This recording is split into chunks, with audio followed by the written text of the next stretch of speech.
السلام علیکم درسته محترمه خیر جوړې په خیر کداري د موږ وروره نه د تاسو نه پیسې غواړو نه د کور غواړو نه د خوراکي توګه غواړو هیڅ څه نه غواړو خالي دا حکومت نه غواړو چې مثال په توګه د موږ شهیدان موږ ته تیرا غواړي دا موږ په تیرا کې واچو موږ دغه ته انتقال کو سمې د انتقال به موږ خو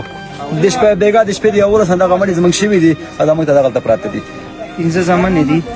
یو مې مرمن ده پنځه بچیان یو مرمن لاره چې د مخامخ پراته ده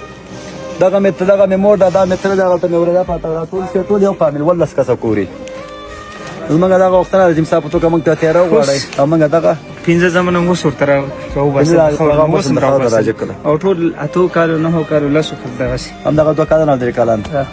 او دغه یو شاو ده ورسره ناوي سره دا ورون دم درې ورځې مخکې واده شو هیڅ هم نه غواړي فقط وي شهیدان انتقال هیڅ نه غواړي هیڅ نه غواړي خلیفه صاحب نه دفاع وزیر ځوان وزیر نه خواهش هم دا الله دې خیر او برکت درکړي اوس هم تیاری راغلی دوه راغلی لږ تعداد زیات کړه زخمیان اله انتقال شي زخمیان نه انتقالېږي شهیدان خو پراته دي پرون 11 بجو نه دی سبا په باندې 3 بجې دي نو دا شهیدان دلته پراته دي ماشومان اوس هم د خاورو او بس هم دا